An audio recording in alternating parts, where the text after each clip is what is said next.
우리 다 함께 기도하심으로 7월 30일 수요일 매일 예배 시작하겠습니다.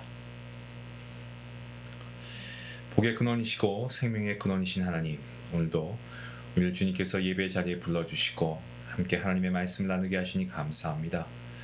주님, 우리는 너무나 쉽게 세상의 유혹과 세상의 어떤 그런 바람 가운데 우리 같이 흔들릴 때가 많이 있습니다. 육신의 피곤함에 눌리기도 하고 또 우리의 마음과 심령이 메말라 하나님의 음성을 듣지 못하고 살아갈 때가 참 많습니다. 하지만 아버지, 오늘 이 시간도 주님 앞에 다시 말씀 앞에 나갑니다. 하나님 말씀의 은혜의 담비를 주님께서 우리의 심령 깊은 곳까지 적셔 주시옵소서. 이 예배 가운데 하늘 문을 열어주시고 말씀이 살아 역사하는 자리가 되게 하시고 무너진 심령이 일어나고 지친 영혼이 소생케 되는 은혜의 역사가 있게 하여 주시옵소서. 우리가 주의 말씀을 들을 때 아버지, 우리의 삶이 변화되게 하시고 순종의 열매가 맺히게 허락하여 주시옵소서. 우리의 생각과 마음을 새롭게 해주시고 아버지, 오늘 정말 특별히 오늘 이 예배가 하나님께 누군가에게는 우리의 삶 전체가 예배가 되는 은혜로 바뀌어지는 그 역사의 시간이 될 수 있길 원합니다. 주님 함께 하여 주시옵소서. 이 모든 말씀 우리를 위해 십자가를 지시고 부활의 생명으로 우리의 소망 되신 산소망 되신 우리 주 예수 그리스도의 이름으로 기도하옵나이다. 아멘. 찬송가 264장 함께 하시겠습니다.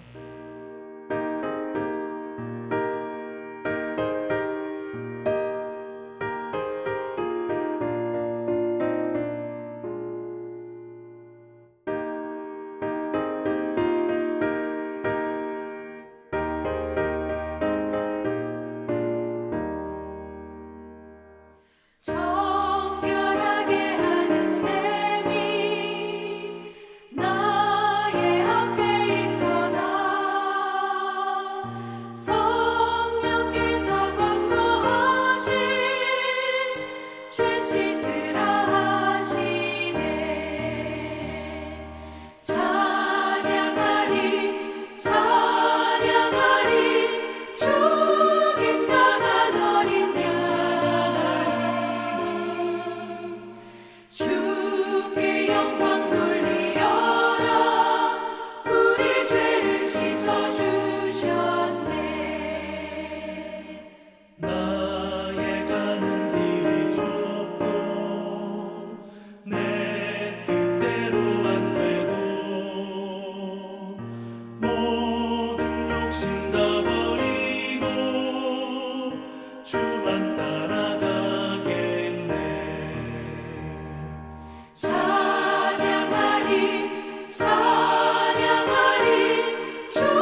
오늘 우리에게 주시는 말씀은 에스겔 10장입니다.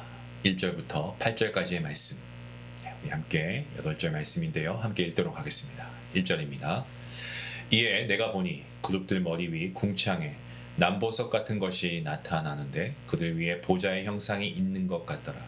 하나님이 가는 배 옷을 입은 사람에게 말씀하여 이르시되 너는 구름 밑에 있는 바퀴 사이로 들어가 그 속에서 숯불을 두 손에 가득히 움켜가지고 성읍 위에 흩으라 하시매 그가 내 목전에서 들어가더라.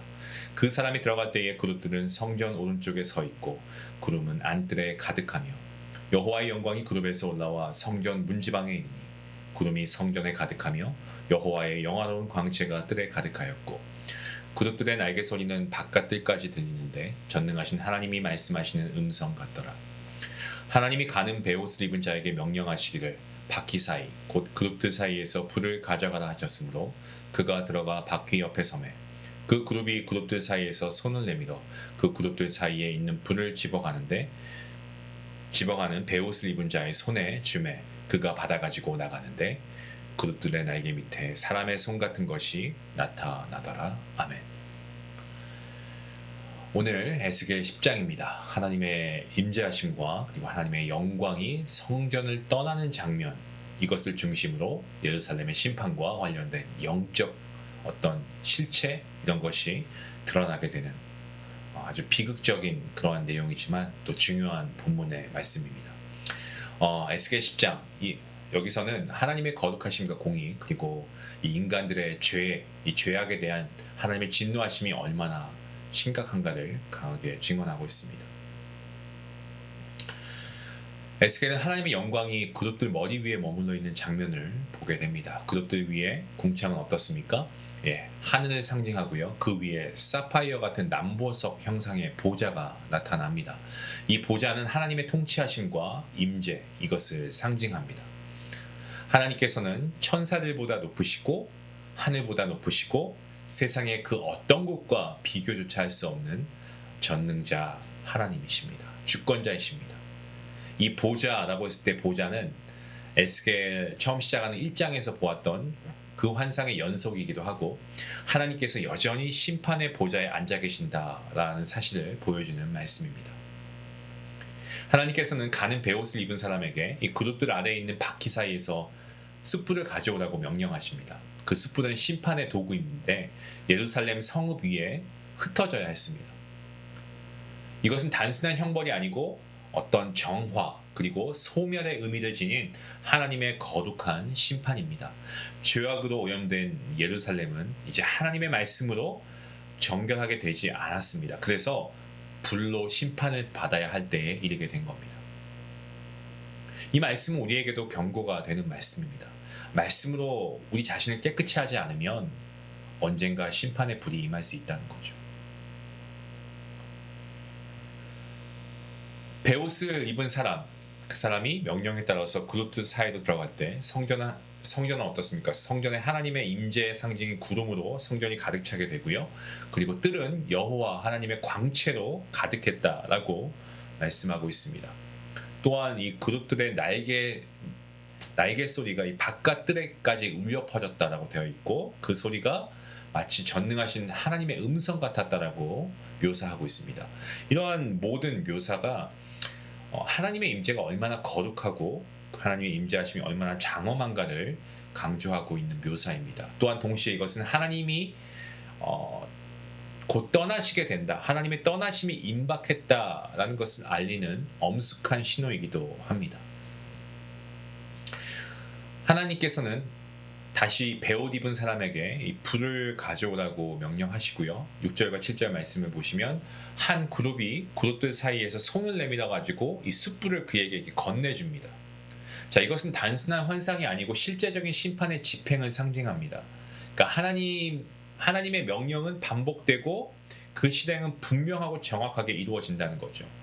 하나님은 죄에 대해서 무관심하지 않으시고요. 회개 없는 백성은 반드시 이 공의의 하나님께서 심판을 행하십니다. 죄에 대한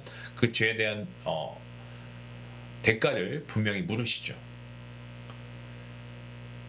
오늘 본문 8절 말씀을 보시면 에스겔은 이러한 장면들을 통해서 이 그룹들의 세부적인 모습을 다시금 이렇게 확인하게 되는데 날개 밑에는 어떻습니까? 사람의 손 같은 것이 나타났다라고 되어 있습니다.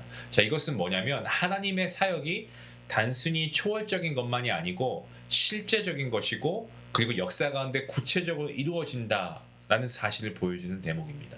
그러니까 하나님의 임재하심과 그리고 하나님의 역사하심은 우리가 흔히 말하는 어떤 형이상학적인 개념이 아니고 우리의 삶과 그리고 우리의 공동체 안에 깊이 들어오는 실제적인 현실이라는 것을 강조하고 있습니다. 성도 여러분, 에스겔 10장 하나님의 임재가 점차 성전을 떠나가는 이 과정을 우리가 보고 있습니다. 정말 이스라엘 백성들, 이 유다 백성들이 얼마나 깊이 타락했는가를 생생하게 보여주고 있는 장면입니다. 하나님의 거룩한 보좌는 여전히 높고 하나님의 거룩한 보좌는 여전히 영원없습니다. 또한 하나님의 명령은 한치의 오차도 없이 분명하게 실행이 됩니다. 하나님의 임재가 떠나는 것은 단순한 어떤 물리적 이동이 아니에요. 하나님의 마음이 그 백성에게서 떠나시는 정말 비극적인 선언입니다.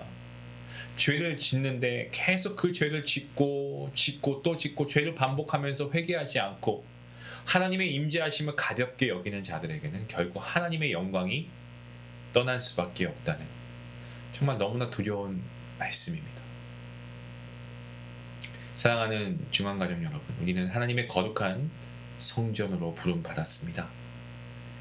이것은 무슨 말입니까? 곧 우리 안에 거하시는 이 하나님을 우리가 경외하고 그리고 거룩하신 하나님을 우리가 모시지 않습니까? 죄를 멀리하고 혹여 우리가 쓰러지고 죄를 짓고 넘어진다고 하면 우리가 그 즉시 회개하며 이러한 회개의 삶을 우리가 살아가야 한다는 것이죠. 하나님의 영광이 우리 가운데 거하실 수 있도록 우리가 매일 예배를 통해서 혹은 우리가 말씀을 우리가 읽음으로 우리 자신을 정결하게 하고 하나님의 뜻을 발견하고 그 말씀대로 살아가는 거룩을 이루어낼 수 있는 우리가 이루는 것은 아니죠. 하나님께서 그렇게 우리가 살아갈 수 있도록 하나님께서 도우실 것입니다. 때문에 우리가 말씀을 우리를 정결케 하고 하나님의 뜻을 따라 순종하며 살아가는 복된 성도님들 바로 저와 여러분의 삶이 될 수 있기를 주님의 이름으로 축원합니다. 기도하시겠습니다. 하나님 감사합니다. 오늘 에스겔의 말씀을 통해 하나님의 영광이 떠나는 그 비극의 현장을 우리가 묵상하게 됩니다. 죄악과 원악함 가운데 정말 하나님의 임재하심을 거부했던 예루살렘의 모습을 보며 혹여 내 마음속에는 주님을 외면하고 습관적 신앙에 젖은 모습이 없는지 돌아보게 됩니다. 하나님, 우리의 삶이 주님께서 거하시기에 합당한 거룩한 처소가 되어 있습니까? 그렇지 않다면 하나님, 그런 하나님이 거하실 수 있는 거룩한 처소가 되길 원합니다.